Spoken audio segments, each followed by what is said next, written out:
মা সরস্বতী কিসের দেবী?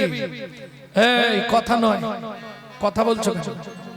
সরস্বতী কিসের দেবী? বিদ্যার দেবী। মা সরস্বতী হলেন বিদ্যার দেবী। তিনি সাধনা করলেন কত বছর? 12,000 বছর। এখন নারায়ণ এলেন, সরস্বতী বলো কি চাই তোমার?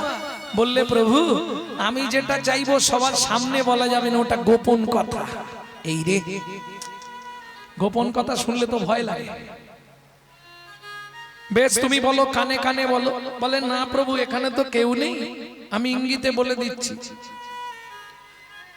তার মানে প্রভু আমি তোমার চুম্বন পেতে চাই। এই সর্বনাশ করেছে।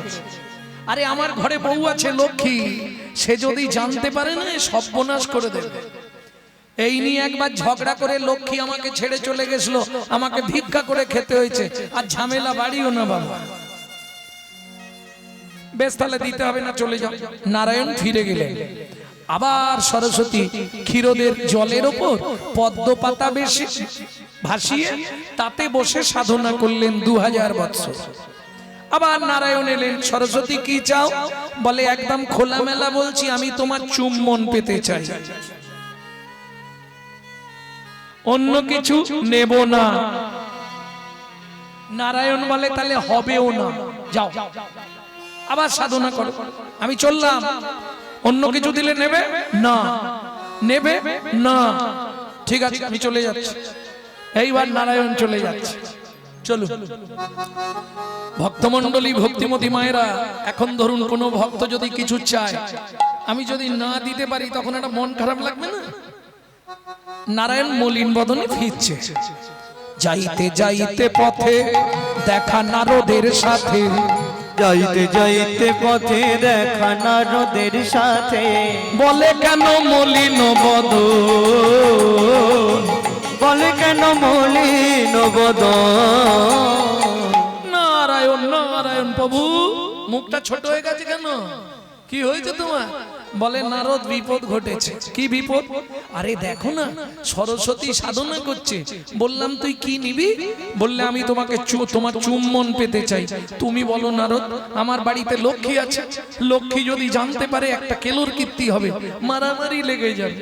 কি মেয়েরা সব ভাগ ছেড়ে দেবে, ওই ভাগ কাউকে দেবে না।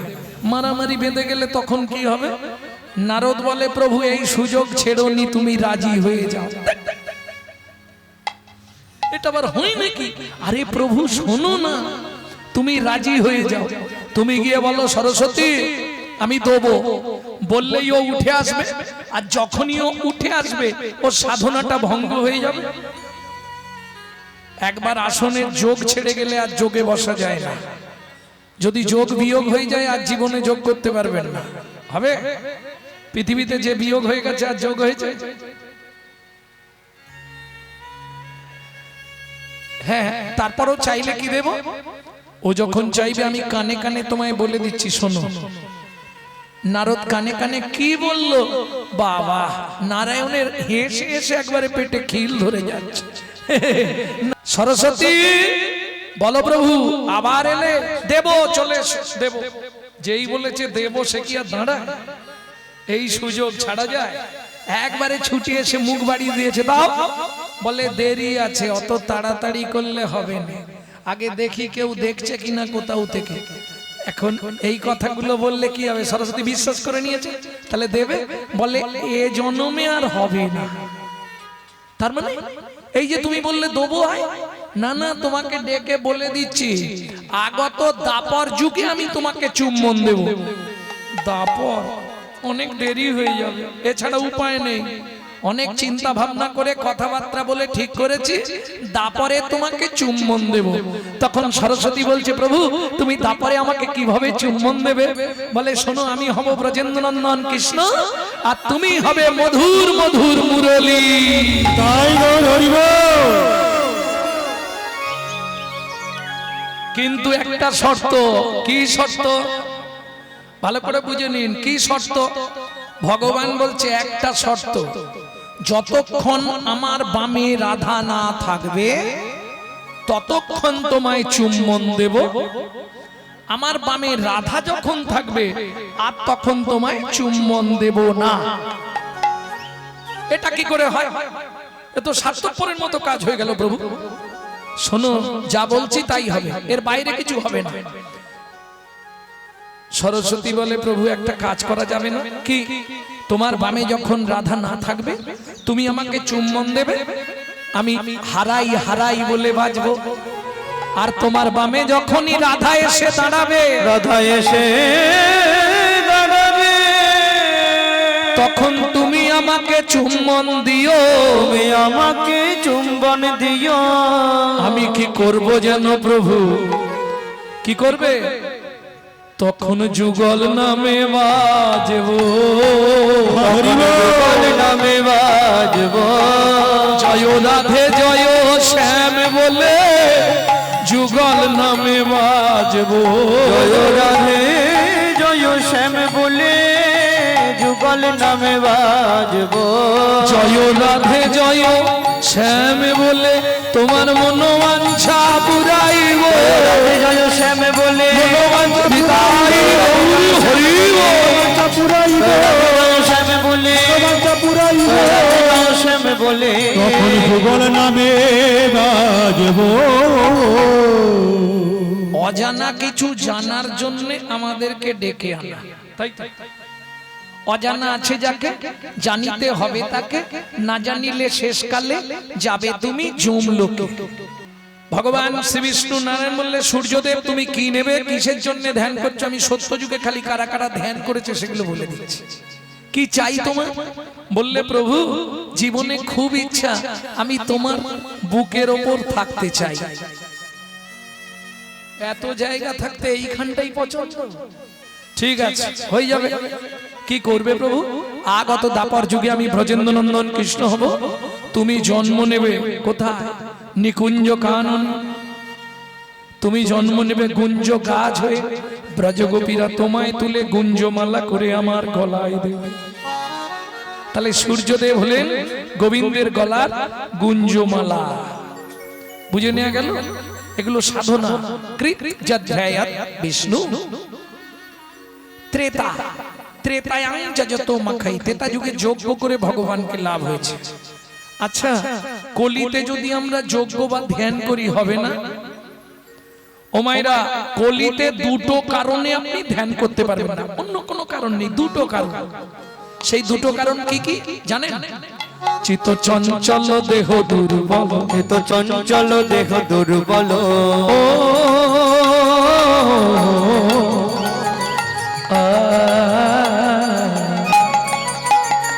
চিত্ত চঞ্চল দেহ দুর্বল, তো চঞ্চল দেহ দুর্বল, ধ্যান হবে না কলিকালে, ধ্যান হবে না কলিকালে, না ধ্যান হবে না কলিকালে, ধ্যান হবে না কলিকালে, চিত্ত চঞ্চল দেহ দুর্বল, চঞ্চল দেহ দুর্বল। চিত্ত চঞ্চল। এখানে বসে আছি, মন চলে গেছে ঘরে। দুপুর বেলাটা একটু শুলে ভালো হতো, শরীরটা যেন আইঠাই করছে। কি মনে হচ্ছে? চিত্ত চঞ্চল। আচ্ছা, ঘরে তালাটা দিয়েছি তো, তাড়াতাড়ি করে তো বেরিয়ে এলাম, মন চলে গেছে সেখানে তালা খুঁজতে। আর দেহ দুর্বল, একদিন একাদশী করলে পরের দিনে কতক্ষণে সকাল হয়, কতক্ষণে সকাল হয়। না না, তোমাদের কথা বলছি না, আমার কথা বলছি। সকালে উঠেই তো আগে আলু সিদ্ধ অন্ন করে ঠাকুরকে ভোগ লাগিয়ে দেবে। আমাদের যদিও চলে না, আমাদের বিধি আছে এক সূর্যে একবার অন্ন। চিত্ত চঞ্চল দেহ দুর্বল, তাহলে ধ্যান হবে না। যজ্ঞ যজ্ঞ করতে পারবেন না কেন? অরিজিনাল কিছু নেই, সব কলিতে ভেজালে ভরা। যজ্ঞ করতে ভালো যজমান চাই আর ভালো পুরোহিত চাই, দুটোই ভেজাল। যজমানও ভেজাল, সে সুবিধে খুঁজছে কোথায় কমে হবে, আর পুরোহিত তো ভেজাল। কেন? আহার শুদ্ধি না হলে চিত্ত শুদ্ধি হয় না, চিত্ত শুদ্ধি না হলে মন প্রবৃত্ত হয় না, মন প্রবৃত্ত না হলে মুখের মন্ত্র কোনোদিন প্রবৃত্ত হবে না। বুঝে নেওয়া গেল? তাহলে তেতা যুগ বাদ দিয়ে দিলাম। এবার পরিচর্যায়াং, পরিচর্যা মানে পূজা। এই পূজা কাকে বলে? না না, তোমাদের পাড়ার মেয়ের নাম বলছি নি, পূজা। পূজা আ, চারটে কথা। পূজা করেন তো বাড়িতে, ঠাকুরকে ফুল দেন তো, ওই ফুল দেওয়াটাকে বলে পূজা করা। পূজা আ, পূজা কাকে বলে? পূজা আ, পবিত্র উপাচারে জগৎপতির মনকে আকৃষ্ট করার নাম পূজা আ। বুঝে নিয়ে গেল? সকালবেলা ব্রাশ করতে করতে গিয়ে হাঁটতে হাঁটতে লোকের কাছে চারটি ফুল চুরি করে আনলাম, এনে ঠাকুরকে দিয়ে দিলাম, ওটা পবিত্র উপাচার? বোঝানো আমাকে। জীবনে তো ফুল গাছ লাগাবেন না, লোকের গাছের ফুলগুলো তুলে এনে নিজের ঘরে পুজো করে নেবেন, তাহলে ওটা পবিত্র উপাচার হলো কি? চুরির মাল কখনো পবিত্র হয়? এই জন্য শাস্ত্র বলছে সাধন ভজন করার আগে মনটাকে তুই কর না খাঁটি, পূজা পার্বণ যা করিস তুই সবই যে তোর হবে মাটি। সাধন ভজন করার আগে মনটাকে তুই কর না খাঁটি, পূজা পার্বণ যা করিস তুই সবই যে তোর হবে মাটি। সকাল থেকে সন্ধে পর্যন্ত লোকের পিছনে মাছ দেবো আর সন্ধ্যের সময় হরিনাম করব, কি হবে? লাভ হবে কি? গঙ্গা জলে গঙ্গা পূজা। ও মায়েরা, সব পুজোয় গঙ্গা জল লাগে, তাহলে গঙ্গার পুজোটা কোন জলে হবে? গঙ্গা জলে গঙ্গা পূজা হবে? এরা তো কিছুই জানে না। সব পুজোয় গঙ্গা জল লাগে, গঙ্গা পুজোয় কোন জল লাগে মা জানো? জানো না? চোখের জল। হ্যাঁ, চোখের জল তো বটে, তার মানে আমার ইউটিউব শুনছো, এটা নতুন বেরিয়েছে এই কদিন। চোখের জল বটে, কিন্তু কার চোখের জল? তোমার না, আমার না, কার? গঙ্গা জলে গঙ্গা পূজা না হয় দেনা রে তার চোখের জল, তার সঙ্গে সঁপে দেনা জীবনের এই কর্মফল। সাধন ভজন করার আগে নিতাই গৌর হরি হরি বল, পূজা পার্বণ যা করিস তুই সবই যে তোর হবে মাটি। তাহলে সাধন ভজন করার আগে মনটাকে ঠিক করতে হবে। মনকে বাঁধো রাগের মাধনে, রাগের বাঁধনে তবে তো ভজন হবে। মনকে বাঁধো রাগের বাঁধনে, তবে তো ভজন হবে। মনকে যেদিন বাঁধতে পারবে বাজি মাত হয়ে যাবে। ওগো মনকে যেদিন বাঁধতে পারবে বাজি মাত হয়ে যাবে। মন ভালো নয় তীর্থ করে আর মিছামিছি খেটে মরে, বুঝলে না? এই যে ধরুন বহু মানুষ কি বলে কুম্ভে গেল, প্রয়াগরাজে আসতে, যদি 100 হিসাব করেন, 100 গড়ে 100, তাহলে 25 জন প্রয়াগ তীর্থে স্নান করেছে, 25 ভিড়ের জ্বালায় পালিয়ে এসছে রাম মন্দির দেখে, আর 25 যেতেই পারল না, আর 25 যদিও গেছিল একবারে চলে গেছে।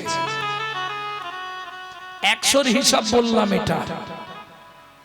এটা 100 হিসাব বললাম। দরকার নেই, আপনি এক রাত হরিনাম করুন, প্রয়াগের থেকে বেশি ফল হয়ে যাবে। কোথায় বলা আছে? বিদগ্ধ মাধব गोकटी दाने गहने चकाशी मागे पयागे कटी कल्पवासी सुमेरु समतुल हिरण्य दाने नहीं तुल्लो राधा श्री गोविंदो नामे। मानेटा बुझलेन ना, खाली हुचू के हाथ तुले दिलेन। সবাই তুলছে, আমিও তুলে দিলাম। মানেটা কি বুঝতে পেরেছেন? গো কোটি দানে, 1 কোটি গরু ব্রাহ্মণকে দান করলে যে পুণ্য সঞ্চার হয়, আস্তে গহনে চ কাশী, গ্রহণের সময়, এটা খুব মন দিয়ে শুনে রাখুন, যদি জীবনে পারেন একবার চেষ্টা করবেন। গ্রহণের সময় কাশীতে একটি ঘাট আছে, শ্মশান ঘাট। কোন ঘাট? শ্মশান ঘাট। ঘাটটার নাম কি? মণিকর্ণিকার ঘাট। কেন মণিকর্ণিকার ঘাট? ওই কাশীর মণিকর্ণিকা তখনই নাম হয়েছিল যখন দেবী দশভুজার কানের কুণ্ডল পড়ে গেছিল সোনার। মণিকর্ণিকার ঘাট, বোঝা গেল? ওইখানে স্নান করতে গিয়ে কাশীতে দেবী দশভুজার কানের দুল পড়ে গেছিল, যার জন্য মণিকর্ণিকার ঘাট। 24 ঘন্টায় 6টা চিতা জ্বলছে দিন রাত, কোনদিন নেবেন, যখনই যাবেন দেখবেন 6টা একসঙ্গেই জ্বলছে কাঠের চিতা। আজও পৃথিবীর মধ্যে অত বড় শ্মশান কোথাও নেই, মণিকর্ণিকার ঘাট।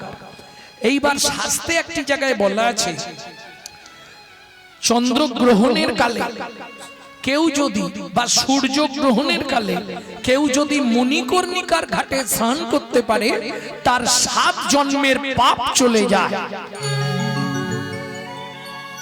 এখন মাঝে মাঝে কিছু মানুষদের তো আমাদের গ্রন্থ তারাও পড়ে, যেমন আমি মাঝে মাঝে কোরআন পড়ি, কোরআন সূক্ত দেখি কি লিখছে, বাইবেল দেখি কি লিখছে, একটু পড়বো, ইন্টারেস্ট, এটা দেখবো।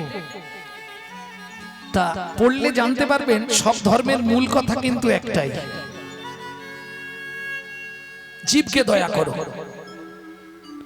যেটা চৈতন্য মহাপ্রভু একদম খোলামেলা বলে গেলেন, জীবে দয়া নামে রুচি বৈষ্ণব সেবন, ইহার মতো ধর্ম নাই শুনো সনাতন। তাই বল হরি বল।